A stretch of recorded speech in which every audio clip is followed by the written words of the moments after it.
Satu film, Room for Rent, yang dirilis tahun 2019 adalah film thriller psikologis yang berpusat pada Joyce Lynn Shaye, seorang janda tua kesepian yang berjuang mengatasi utang setelah kematian suaminya.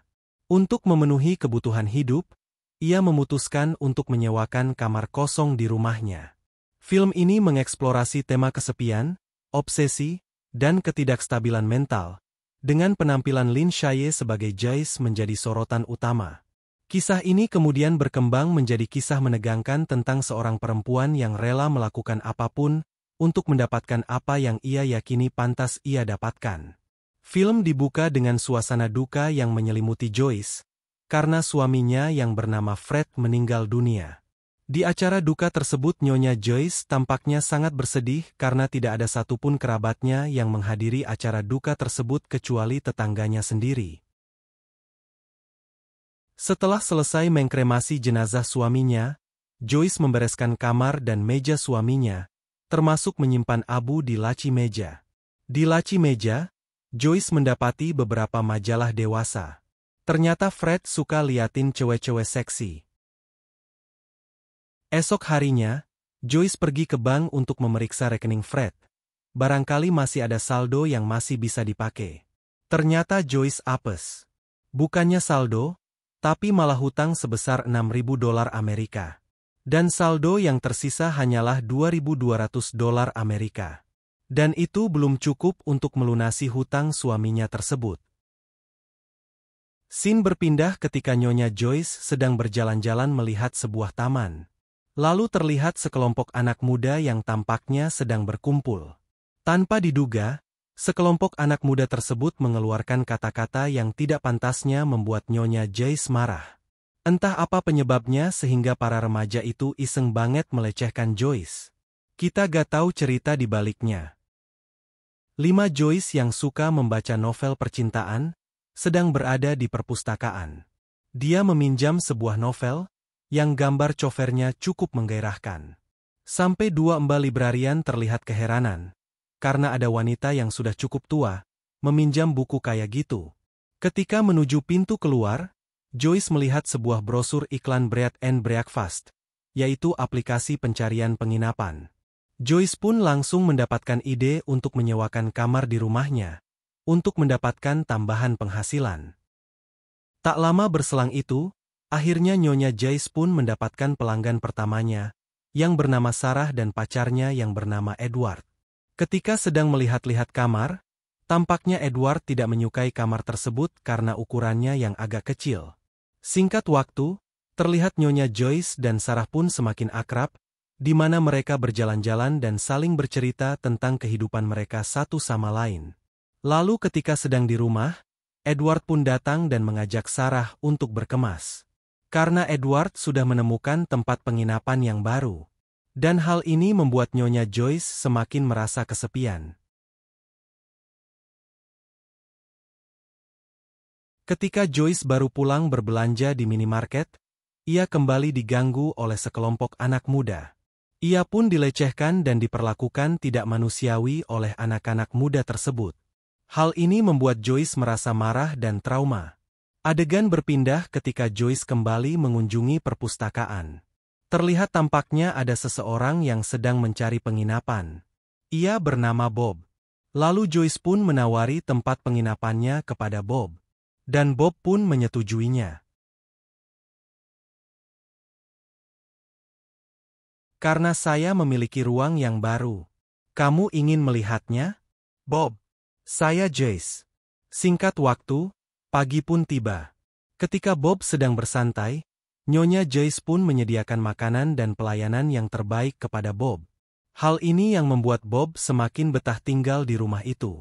Terlihat, Nyonya Joyce pun menyukai dan terobsesi dengan Bob.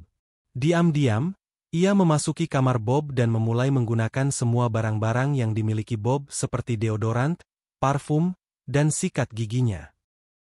Lalu Nyonya Joyce memasang TV berlangganan setelah mengetahui Bob menyukai pertandingan sepak bola. Dan dari sini mulai terlihat tingkah aneh karena Nyonya Joyce mengintai semua kegiatan yang dilakukan oleh Bob. Kamu ingin saya sertai kamu? Ayo, ref. Ayo, ref.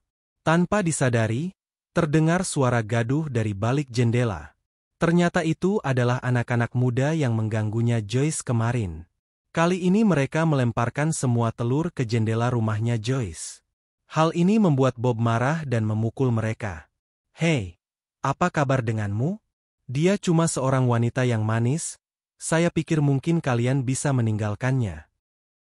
Singkat cerita, malam pun tiba. Terlihatnya Josh pun tampaknya sedang marah. Dan tanpa alasan membuang abu dari mendiang suaminya Fred. Setelah itu, ia menuliskan sebuah surat untuk Sarah. Dan menceritakan semua hal-hal yang dialaminya, termasuk semua tentang Bob. "Saya sangat senang membaca surat terakhir Anda. Saya berharap Anda bisa bertemu dengan Bob." Dan tak lama surat itu dikirim, Sarah pun membalas surat itu. Singkat waktu, Sarah pun akhirnya datang kembali ke penginapannya Joyce untuk tinggal beberapa waktu. Dari situlah, Sarah mulai bertemu dan mulai berkenalan dengan Bob. "Sarah, bukan?" Dan tak lama mereka saling kenal, sepertinya mereka mulai mencintai satu sama lain, tanpa disadari hal ini pun diketahui oleh Nyonya Joyce, yang membuat Nyonya Joyce cemburu dan marah kepada Sarah, dan Bob terlihat dari perilaku Nyonya Joyce yang sangat mulai agak aneh kepada mereka.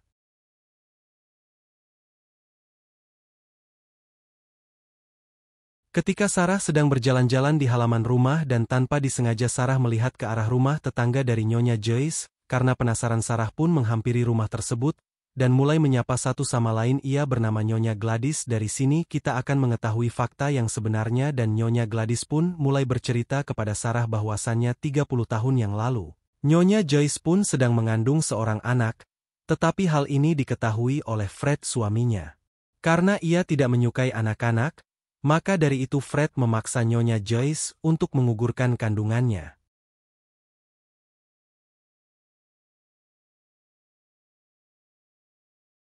Tanpa disadari Nyonya Joyce pun mengetahui percakapan mereka berdua, di mana Nyonya Joyce menyangkal bahwasannya cerita yang dikatakan oleh Nyonya Gladys adalah cerita bohong. Sarah pun tidak mudah percaya begitu saja kepada Nyonya Joyce dan memilih untuk pergi saja. Setelah itu Nyonya Joyce pun akhirnya mendatangi rumah Nyonya Gladys dan mereka mulai mengobrol satu sama lain.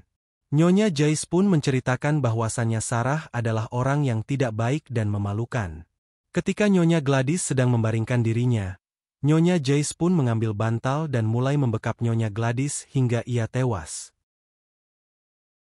Singkat waktu Bob pun sudah tidak tahan dengan perilaku Nyonya Joyce dan berniat untuk pergi, tetapi niatnya itu dihalangi oleh Nyonya Joyce. Ia bercerita kepada Bob bahwasannya dulu ia mempunyai seorang anak laki-laki yang bernama Tommy yang usianya baru 16 tahun.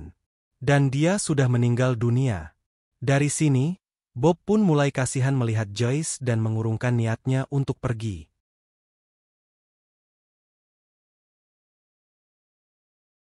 Di malam harinya Nyonya Joyce pun mengadakan makan malam bersama Bob. Dan Nyonya Joyce pun mulai bercerita semua tentang Tommy. Dan tanpa disadari Nyonya Joyce pun mencampurkan obat tidur di minuman Bob, yang membuat Bob tak sadarkan diri. Terima kasih. Keesokan harinya, Bob pun mendapat kiriman surat dari Sarah. Ketika Bob membacanya, tampak dari wajah Bob sepertinya surat itu berisi ajakan Sarah untuk segera keluar dari penginapan tersebut, karena sepertinya banyak keanehan di penginapan itu.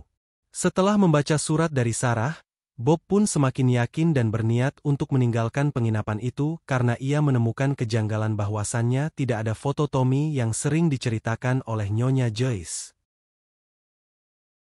Ketika Bob ingin pergi, Nyonya Joyce pun tanpa rasa iba memukul kepala Bob hingga ia tewas. Setelah Bob tewas, Nyonya Joyce pun mulai menggeledah semua barang-barang milik Bob, mengambil seluruh isi uangnya dan menjual sepeda motor milik Bob. Setelah itu, Nyonya Joyce pun menguburkan jasad Bob di halaman rumahnya.